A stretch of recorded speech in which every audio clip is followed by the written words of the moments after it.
In a world where wishes are curses and trust is a blade in the dark, one witch dares to venture into a wasteland of monsters and betrayal to grant a queen's dangerous desire.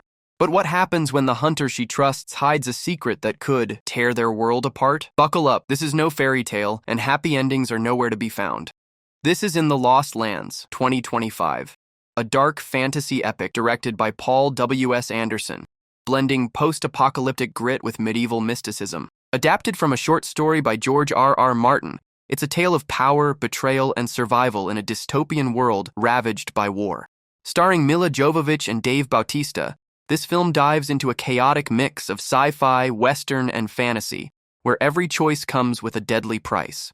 The story begins in a desolate, crumbling city, the last bastion of humanity in a world reduced to ash and ruin. It's a place where the air is thick with despair, and the streets echo with the clanging of pickaxes and the whispers of rebellion.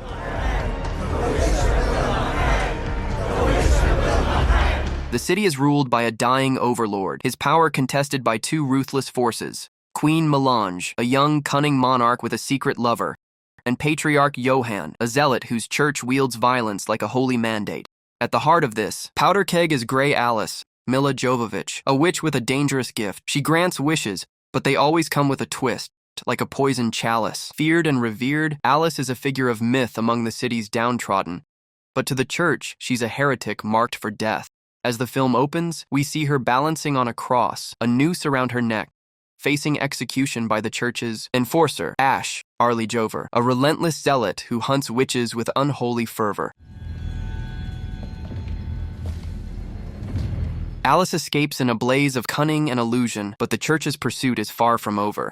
Meanwhile, Queen Melange, Amara Okereke, approaches Alys with a forbidden request. I'm not all. Will you accept my offer? I refuse no one. She wants the power to transform into a wolf, Of shape-shifting. a rare gift found only in the Lost Lands, Lost lands. a lawless wilderness beyond the city where monsters and madness reign. Melange's motives are shrouded in secrecy, but her desperation hints at a deeper plan to escape her crumbling throne.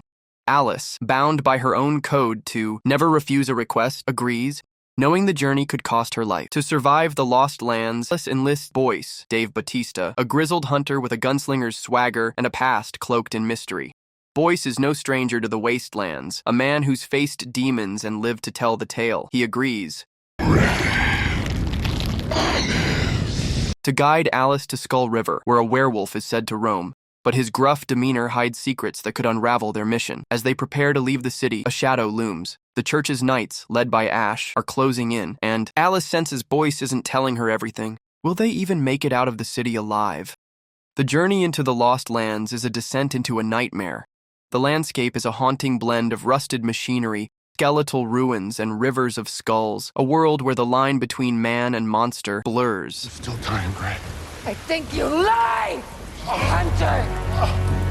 Alys and Boyce move like outlaws, their every step dogged by danger. Early on, they encounter Ross and Mara, old friends of Boyce's who offer shelter but carry the weight of their own betrayals.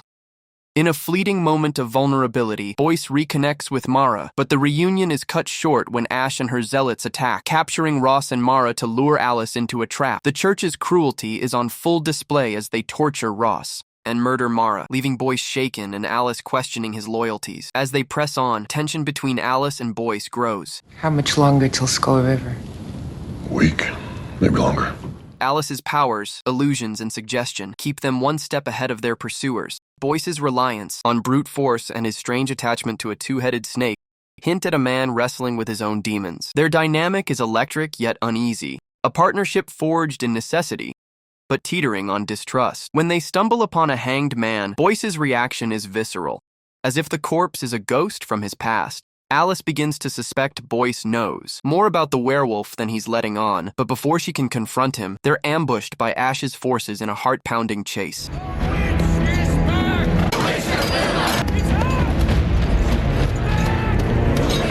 The chase leads to a rusted cable car swaying between skyscraper husks, a breathtaking set piece where Alys and Boyce fight off zealots in a claustrophobic battle. Bullets fly, blades clash, and the cable car lurches as Ash's men cut the line. Alys uses her powers through a sniper's lens to turn the tide, But not before Boyce takes a bullet. As they escape, Alys saves him, but the cost is high. Boyce's snake is killed, and his grief reveals a depth Alys didn't expect. "I'm not emotional," he growls, but his eyes tell a different story. What is Boyce hiding, and can Alys trust him to face the werewolf? Back in the city, Queen Melange's court unravels. Her lover, Gerace, secretly begs Alys to sabotage the queen's wish, fearing the power will destroy her. Alys, caught in a web of contradictory requests, accepts both, You hadn't killed the father of my child! setting the stage for a moral dilemma that could doom them all. Meanwhile, Patriarch Johann senses the city's unrest and plots to seize power, his church tightening its grip as rebellion brews. The stakes are higher than ever, and Alys and Boyce are running out of time. The full moon is days away, and the werewolf is closer than they think. But what if the monster they seek is already among them?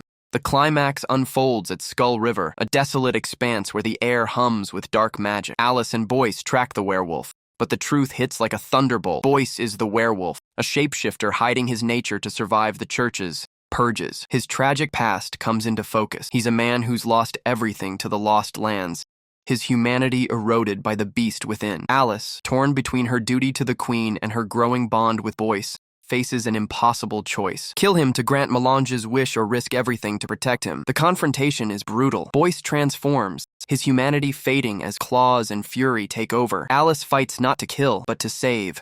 You saved me. You would not like my answer, Boyce.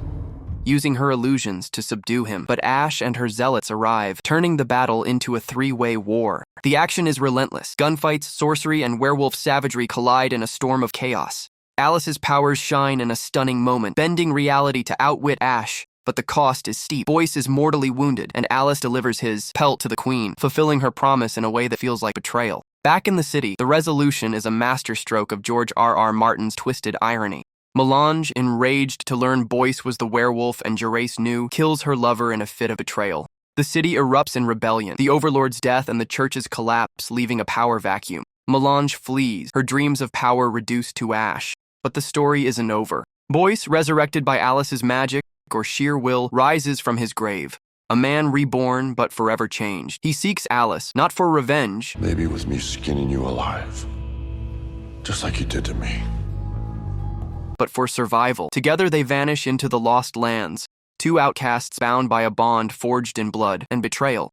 The final shot lingers on the burning city, a testament to the cost of desire in a world without mercy. In the Lost Lands is a brutal reminder that power comes at a price, and trust can be the deadliest gamble of all.